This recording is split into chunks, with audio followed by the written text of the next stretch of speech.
अंधा अस्पताल जो कि लोगों की रोशनी छीनता है। ये आई केयर नहीं, आई टेकर है और नोएडा के बड़े बड़े और महंगे अस्पतालों की डर्टी पिक्चर है। सेक्टर 26 स्थित आई केयर हॉस्पिटल की घोर लापरवाही सामने आई है। अस्पताल पर आंख की रोशनी छीनने का आरोप है। रिटायर्ड कर्नल डोगरा का आई केयर हॉस्पिटल पर बड़ा आरोप है।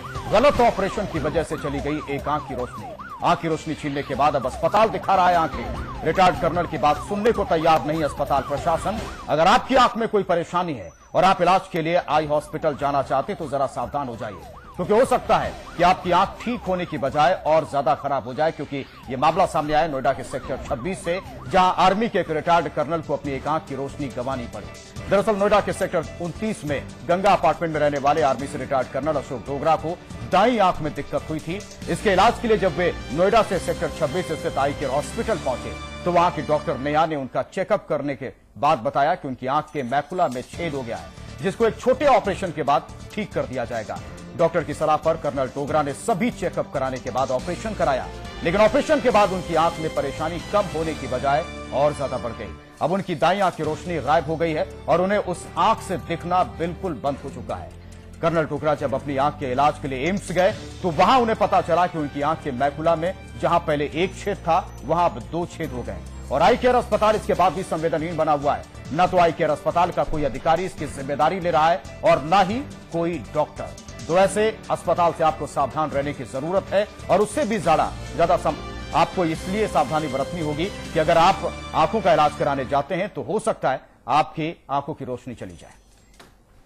और हमारे साथ रिटायर्ड कर्नल अशोक डोगरा इस वक्त जुड़ चुके हैं। पीड़ित हैं हेमा डोगरा जो कि कर्नल डोगरा की पत्नी है। इसके अलावा लखनऊ से हमारे साथ डॉक्टर श्यामलाल आनंद हैं जो कि नेत्र रोग विशेषज्ञ हैं। कर्नल डोगरा, जब आप आई केयर हॉस्पिटल पहुंचे थे किस तरीके की दिक्कत थी और क्या ऑपरेशन हुआ और उसके बाद क्या तकलीफ हुई आपको? मैं आई केयर हॉस्पिटल में 13 जून को गया था नॉर्मल चेकअप के लिए, क्योंकि मेरा तो जो था, मैं गुड़गांव से जब नोएडा में ट्रैवल कर रहा था तो मुझे लग रहा था मेरी आंख में थोड़ा सा वीन कम हो रहा है।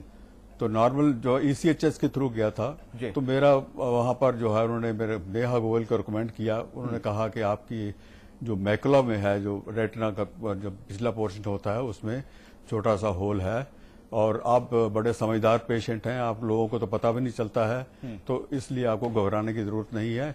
इसमें हम जो है सर्जरी करेंगे, गैस फिल करते हैं इसमें, 2 हफ्ते तक आपका वीन नहीं हो आएगा, उसके बाद आपका रिगेन हो जाएगा।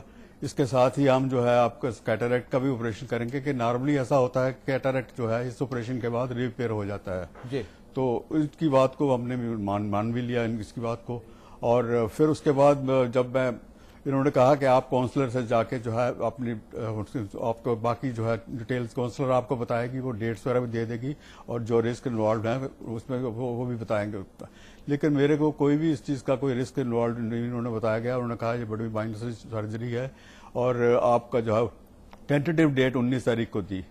तो मैंने घर में जाने के बाद जो है मैं अपनी डॉटर से बात करी, उन्होंने इंटरनेट के ऊपर भी देखा और उन्होंने कहा कि हमने इंटरनेट पर देखा है कि ये जो सर्जरी है ये काफी मेजर सर्जरी है और इसमें आपको हेड डाउन पोजीशन में लेटना पड़ता है। उसके बाद मैंने पवन गुप्ता आई केयर एक 7 आई हॉस्पिटल है वहां भी चेक करवाया। उन्होंने यही कहा कि इसमें जो पेशेंट जो है जो हेड डाउन पोजीशन के लिए तैयार नहीं होते उनकी हम सर्जरी नहीं करते हैं। तो मैंने इनसे बात करी आके फोन के ऊपर नेहा गोयल से, तो उसने कहा कि जो अमेरिकन जो हैं ये बड़े हाइपर से लोग होते हैं, इसमें ऐसी कोई जरूरत नहीं है हेड डाउन रखने की। It depends from patient to patient और आप वरी मत करिए, जो है सब कुछ ठीक हो जाएगा आपका।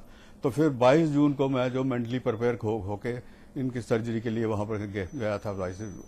तो 22 जून को इन्होंने मेरे जो था नॉर्मल पहले चेकअप किए, जो डायबिटीज के लिए था, जो ब्लड प्रेशर के लिए था और जो है सारे मेरे चेकअप जो थे नॉर्मल थे। तो उन्होंने मेरे को सर्जरी जो है के लिए तैयार किया और सर्जरी जो है पहले तो मेरी इसकी कैटरेक्ट की सर्जरी हुई जो डॉक्टर सौरभ ने करी। उसके इमीडिएटली बाद जो थी सर्जरी डॉक्टर नेहा गोयल ने जो थी इसकी रेटिना की सर्जरी करी, जिसमें कोई 40 मिनट का सर्जरी थी। उसके बाद इन्होंने मेरे को बैंडेज बांध दिया और कहा कि आप जाके रेस्टोरेंट में आप वेट करिए और तब तक आपका जो है हम डिस्चार्ज स्लिप बना देंगे। ठीक है। तो मेरे को इन्होंने कोई किसी किस्म की जो थी इन्होंने कोई इसमें ये नहीं बताया कि आपको क्या प्रिकॉशन लेनी है। जो डिस्चार्ज स्लिप में कोई मेंशन नहीं है, हेड डाउन का कोई मेंशन नहीं था उसके अंदर, कोई रिस्क इन्वॉल्व इसके अंदर को कोई मेंशन नहीं था।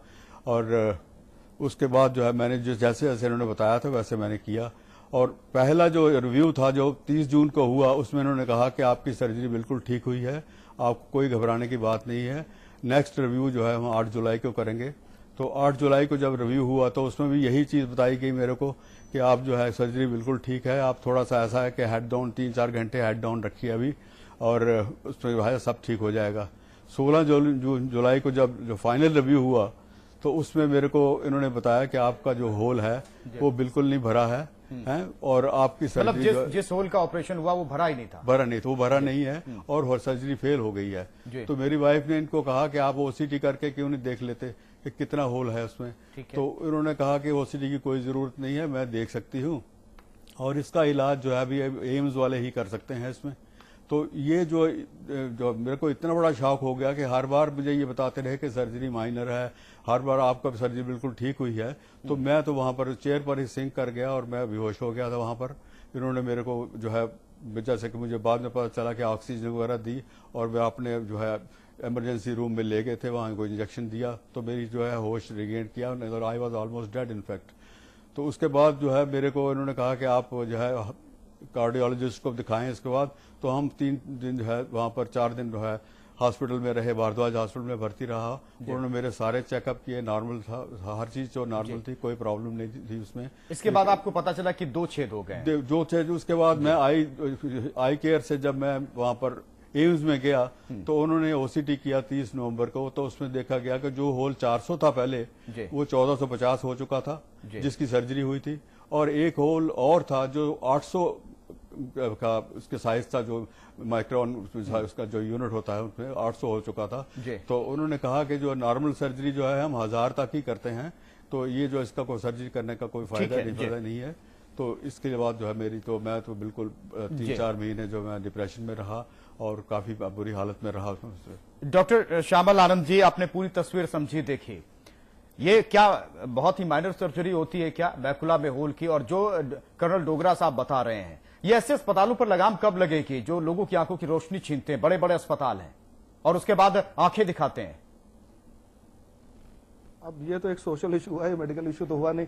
और जहां तक लगाम लगाने की बात है तो माइनर सर्जरी तो नहीं है ये एक मेजर सर्जरी है, और ये एक विट्रोरेटिनल सर्जन के द्वारा किया जाना चाहिए, उन्होंने किया होगा।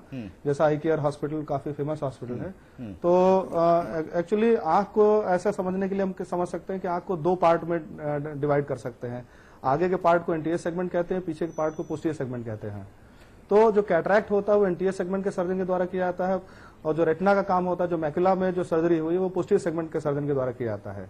तो जैसा सर ने बताया कि पहले कैटरैक्ट हुआ, उसके बाद जो है 40 मिनट तक वो मैकुलर सर्जरी हुई। तो मैकुलर सर्जरी अगर सेम सिटिंग हुई है तो अच्छा ही किया होगा कि विट्रोरेटिनल सर्जन नहीं किया होगा। ये होल भरने की बजाय 2-2 होल हो गया और उसका साइज बढ़ गया, ये रिजल्ट कर्नल कराएं। जी हाँ, ये हो सकता है कुछ केसेस में। और जी, इसको ऑन द टेबल क्या हुआ ये बता पाना थोड़ा मुश्किल है। मेरा सवाल है कि एक तो पेशेंट को बताया गया कि माइनर सर्जरी है, घबराने की बात नहीं है, उन्होंने अंधेरे में रखा। दूसरी बात गलत सर्जरी कर दी, ये भी आप मानते हैं, और उसके बाद आंखें दिखा रहा है। ये सवाल सबसे अहम है, क्योंकि बहुत सारे ऐसे लोग हैं जिनको अगर आंखों में दिक्कत है तो उन्हें पता होना चाहिए, उन्हें सावधान होना चाहिए। नहीं, वही मैं कह रहा हूँ, जैसे माइनर और मेजर वर्ड जो है इसलिए शायद माइनर कह दिया गया होगा ताकि वो घबराए ना।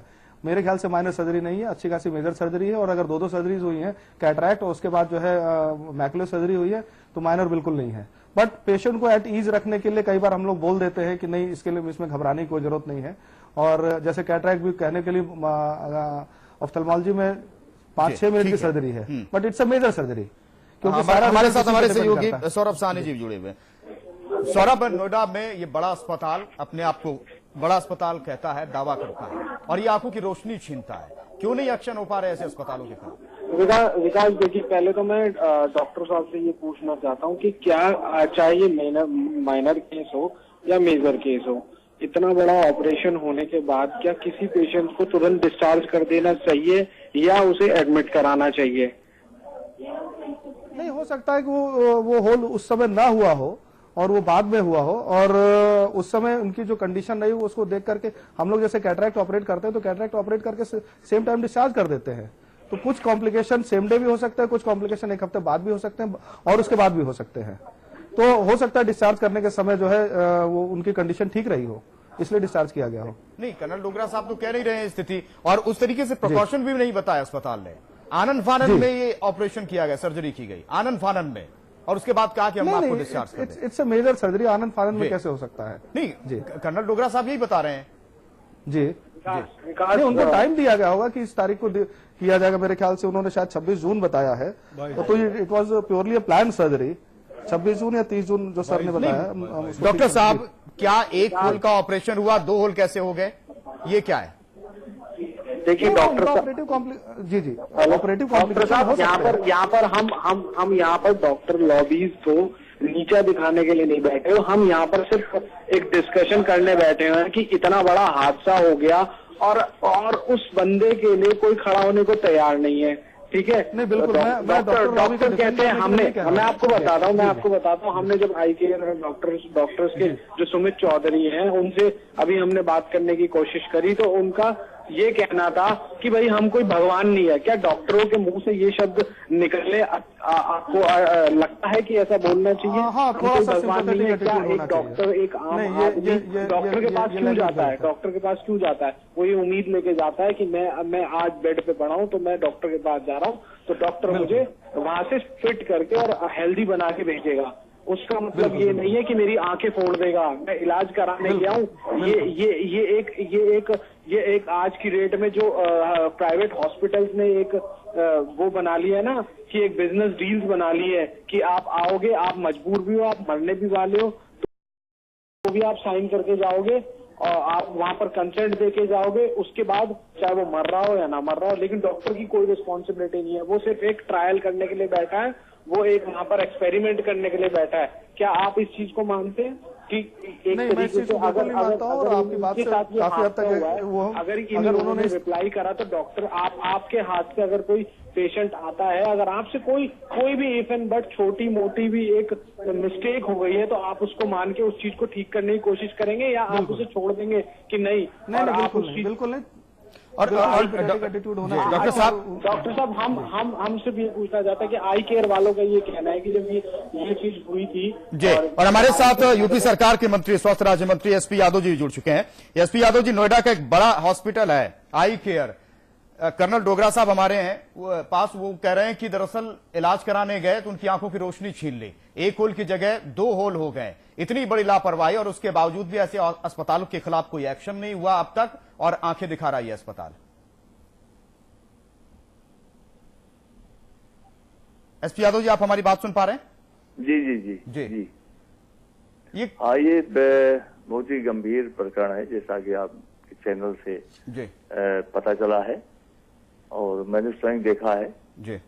तो इसमें हमने सीएमओ को निर्देशित कर दिया है कि तत्काल जांच करके और कल तक रिपोर्ट भेज दें, और दोषी जो जिस तरीके से ये जो हॉस्पिटल है जहां पर ऑपरेशन हुआ है उनके खिलाफ सख्त कार्रवाई की जाएगी, और जो है FIR भी कराया जाएगा अगर दोष सिद्ध हुआ तो। जी मंत्री जी, ये इसलिए जरूरी है क्योंकि लोग भी देख रहे हैं, आपकी बात को भी सुन रहे हैं कि अगर कोई जाता है तो देखिए वो मजबूर कहाँ होता है, मजबूर इस जगह होता है कि डॉक्टर ने कहा कि माइनर सर्जरी उन्होंने कर दिया, पैसे ले लिए, सब कुछ कर दिया, और उसके बाद आंख की रोशनी चली गई, तो अगर पेशेंट जाता है तो फिर आंखें दिखाता है, तो फिर लोग करें क्या?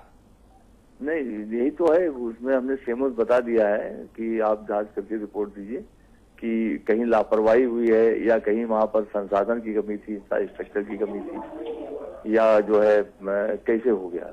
मंत्री जी, मैं एक चीज पूछना चाहता हूं, मैं सौरभ सानी बोल रहा हूं कि क्या इस तरीके के जो प्राइवेट हॉस्पिटल्स हैं जिन्होंने एक दुकान खोल रखी है सिर्फ लोगों पे एक्सपेरिमेंट करने के लिए, इंसानों पे अपने एक्सपेरिमेंट करके अपनी ट्रेनिंग करने के लिए, ऐसे हॉस्पिटल्स पे आप क्या कार्रवाई करेंगे? उत्तर प्रदेश में ऐसे और भी कई जिले हैं जहां पर ऐसे अस्पताल चल रहे हैं, लोगों पे एक्सपेरिमेंट हो रहा है, उनसे पैसे लिए जाते हैं और उन्हीं के साथ ये सब चीजें होती हैं।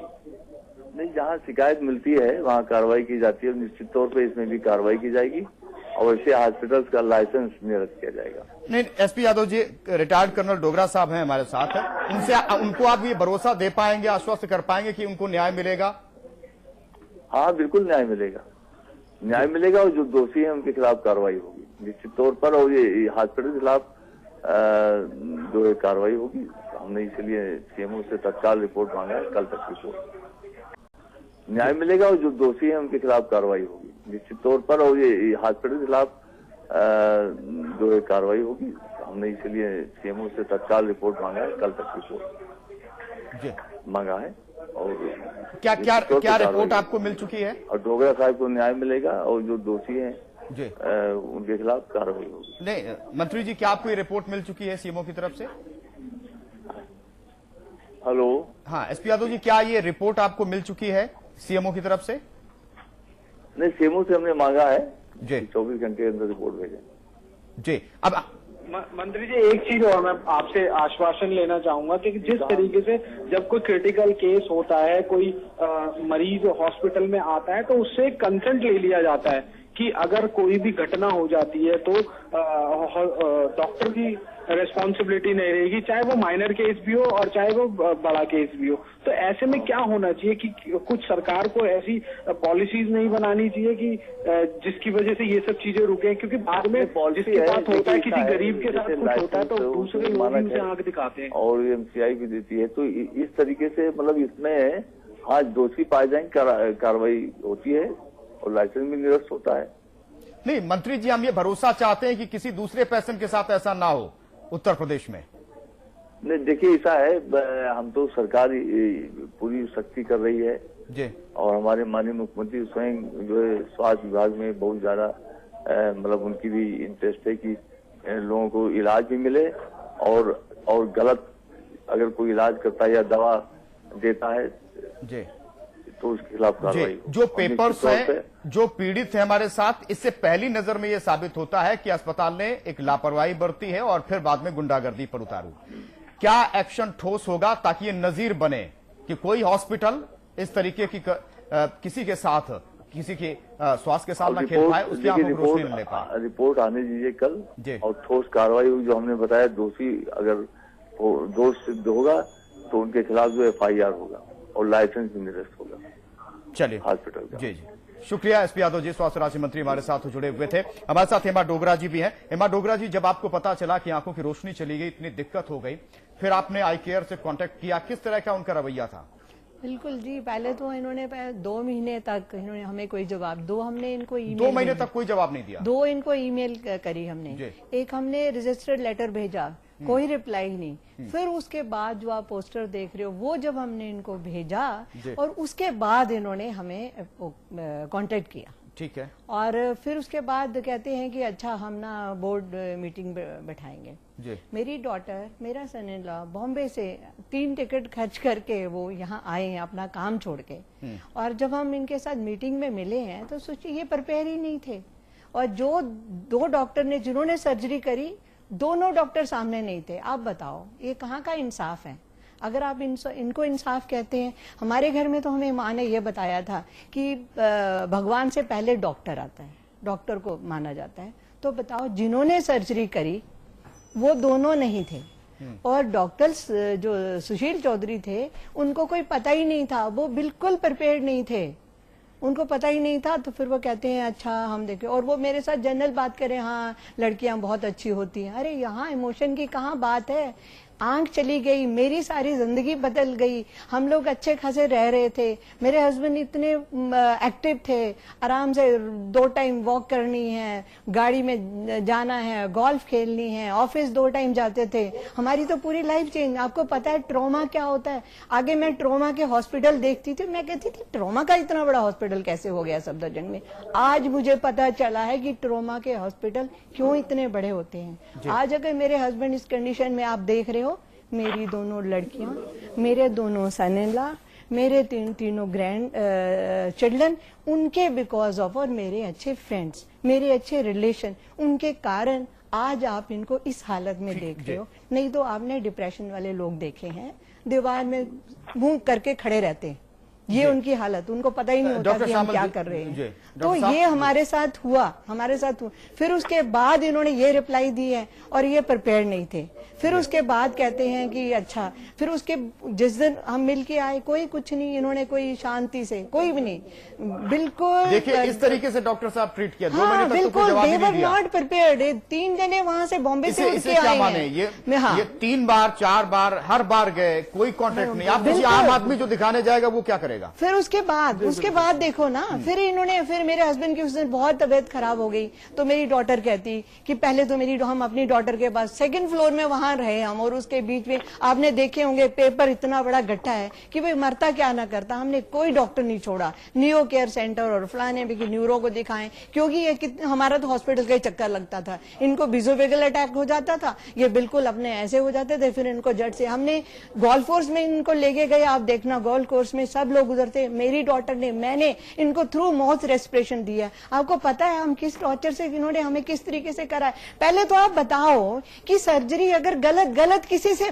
ये भगवान होंगे, गलती होती है, इन्होंने गलती सुधारने का क्या किया? मुझे पहले ये बात बताओ कि तुम पहली बार कहते जी सर्जरी ठीक है, दूसरी बार गए जी सर्जरी ठीक है, गैस स्टिल देयर। ये नेहा गोयल का जवाब होता था। 23 दिन के बाद नहीं, मेरे को बोलना है 23 दिन के बाद जा रहे हैं, 23 दिन के बाद बताया जाता है कि सर्जरी फेल है। और ऐसे अस्पतालों के खिलाफ क्या कार्रवाई नहीं होनी चाहिए डॉक्टर साहब, आपको नहीं लगता है? और पूरी तस्वीर आपके सामने है। जी बिल्कुल ठीक कह रहे हैं आप। डॉक्टर्स को थोड़ा और सिंपैथेटिक एटीट्यूड रखना चाहिए था, और एक मानवतावादी दृष्टिकोण। सिंपैथी एटीट्यूड का क्या? नहीं, गलती हुई नहीं, मुझे आप बताइए, आंख की रोशनी वापस आएगी क्या? 23 दिन के बाद बताओ, पहले बताओ ना हमको। कुछ शायद हो सकता, डैमेज होता गया। मतलब एक होल 400 का था, वो होल 1450 को हो गया, और दूसरा उसके साथ 830 का और होल हो गया। बताओ, ये डॉक्टर की लापरवाही नहीं थी, ये सर्जरी में गलती नहीं थी। जो बंदा ड्राइव करके गया है, आज वो ड्राइव नहीं कर पा रहा, किसकी गलती थी? और फिर गलती हुई तो उसके बाद की, मतलब यहां से आप सोचो कि जिस एम्बुलेंस में वो भारद्वाज गए हैं, 4 दिन हम आ रहे, किसी की कोई फोन नहीं, कोई कुछ नहीं। 2 महीने तक हमने इनको 2 लेटर लिखे हैं, इनको ईमेल भेजी है, इन्होंने कोई जवाब नहीं। जब हमने वो पोस्टर डाला तब इनको थोड़ी सी हरकत आई, और उसके बाद भी कोई कुछ नहीं। फिर उसके बाद हम बॉम्बे चले गए। क्या करते? एक बेटी ने पहले हमें इतनी देर, फिर हम दूसरी बेटी हमें ले गई, वहां गए तो वहां इनकी लेटर आती है कि ठीक है हम अब LB प्रसाद में दिखाएंगे। हमने बोला ठीक है आप दिखाओ। और फिर ये कहते हैं कि नहीं हमने बोला आप हमारी टिकट भेज दो, और हम कहते जी हम टिकट तो भेज नहीं सकते, हम खाली अपॉइंटमेंट बताइए क्या एक्शन नहीं होना चाहिए अपॉइंटमेंट लेके खिलाफ? अरे अपॉइंटमेंट हम नहीं ले सकते क्या? इतना बड़ा डिफिकल्ट काम है क्या? मेरी डॉटर ने बॉम्बे में इंडिया के बेस्ट डॉक्टर से अपॉइंटमेंट ली है, सडनली डॉक्टर जो अच्छा होता है, नहीं भी टाइम होते वो आपको अपॉइंटमेंट देता है, नॉट बिग डील के अपॉइंटमेंट लेके देंगे। हेमा जी 1 मिनट जी, मैं टेक्निकल की बात नहीं कर रहा हूँ, आंखों की रोशनी चलेगी, लापरवाही, 2 छेद हो गए, मैं टेक्निकल क्या बात करूं? ऑन द टेबल नहीं मैं वही कह रहा हूं कि ऑन द टेबल क्या हुआ, ये जो सर्जन कर रहा वही बता सकता है। ठीक है कि दूसरा होल कैसे हो गया, या कोई उसका सर्जिकल कॉम्प्लिकेशन था या नहीं था। हर चीज के लिए सिर्फ सीधे ये कह देना कि नहीं आंख फोड़ दी, ये भी तो ठीक नहीं है ना। नहीं तो ठीक क्या? जो भी सर्जन जो सर्जन जो भी वहां ऑपरेट किया, जिसने भी किया, वो कम से कम 15-20 साल पुराना सर्जन होगा, वो उसकी इतना लाइफ का एक्सपीरियंस होगा उस चीज में। वो ऐसा नहीं कि एक्सपीरियंस है कि एक होल का ऑपरेट किया और दूसरा होल हो गया, ये एक्सपीरियंस है? नहीं ये बिल्कुल कैसे हो सकता है? हमको पेशेंट के सामने भी नहीं आया, मुझे पेशेंट को दर्शन ही नहीं दिए, तब से वो गायब है, उसने कोई नहीं। हाँ ये गलत, नहीं ये गलत कह रहे हैं, ये नहीं। मीटिंग बोर्ड बैठा रहे हैं, दोनों डॉक्टर नहीं है। ये मुझे एक सवाल का जवाब दीजिए डॉक्टर साहब, क्या ऐसे डॉक्टरों के खिलाफ, ऐसे अस्पतालों के खिलाफ ठोस एक्शन नहीं होना चाहिए? किसी अगर लापरवाही है तो होना चाहिए, अगर लापरवाही है अभी तक इतनी बातचीत में आपको नहीं समझ में आया लापरवाही है? नहीं, मेरे को नहीं समझ में आ रहा लापरवाही है, क्योंकि सर्जिकल कॉम्प्लिकेशंस होते हैं, किसी भी चीज के होते हैं। अगर आप 100 ऑपरेट करते हो तो उसमें 2 महीने तक मेल का जवाब नहीं देना, कोई बात नहीं सुनना, ये गलत है, ये गलत है। मेल का जवाब देना चाहिए उनको, पूरा सारी बात सर को, कर्नल साहब को बताई जानी चाहिए ईमानदारी से, और आगे बेस्ट लाइन ऑफ एक्शन क्या है इंडिया में। एक second, best line of action क्या है? उनको एम्स भेजना है, या LB प्रसाद भेजना है, या शंकर नेत्रालय भेजना है, या जहां भी मतलब जो बेस्ट से बेस्ट ट्रीटमेंट हो सकता है वो उनको एडवाइस करना चाहिए था। जी ठीक है, कर्नल साहब क्या चाहते? नहीं, इन्होंने जो हमारे साथ प्रॉमिस किया था ईमेल में कि हम आपका इलाज जो है एलवी प्रसाद हॉस्पिटल हैदराबाद में हो सकता है जी। जब हमने इनको ईमेल भेजा कि हम इस वक्त बॉम्बे में है, 45 मिनट की फ्लाइट है हैदराबाद की, हम वहाँ कम से कम पहले जाके डॉक्टर को दिखा दें कि क्या इसका इलाज हो सकता है या नहीं, आप हमारी वहाँ पर अकोमोडेशन और हमें टिकट भेजिए और अपॉइंटमेंट लीजिए उनका, ताकि हम दिखा के आ जाएं वहाँ से। इनका ईमेल का जवाब आता है कि हम आपको सिर्फ अपॉइंटमेंट दे सकते हैं, हमारा जो लीगल सेल है वो कहता है कि आपके लिए हम ना कोई अकोमोडेशन कर सकते हैं और ना ही कोई आपको टिकट भेज सकते हैं। तो ये तो कोई हेल्प करने की बात नहीं हुई ना, तो अपॉइंटमेंट तो हम खुद भी ले सकते थे। तो ये तो एक एटीट्यूड है इस हॉस्पिटल का कि मतलब एक पेशेंट को उस हालत में पहुंचा देना और फिर उसके बाद कोई हेल्प नहीं करना। बिल्कुल। चलिए, समय की कमी है। बहुत बहुत शुक्रिया डॉक्टर श्यामल आनंद जी, कर्नल डोगरा साहब आपका भी और हेमा डोगरा जी आपका भी। सौरभ सानी हमारे सहयोगी लगातार बने रहे। ये खबर इसलिए दिखानी जरूरी थी आपको सावधान करने के लिए, कहीं आप इस मुसीबत में फंसे। लेकिन इसके साथ ही ये एक मैसेज भी है सरकार के लिए भी कि ऐसे अस्पतालों पर लगाम लगाई जाए जल्द से जल्द।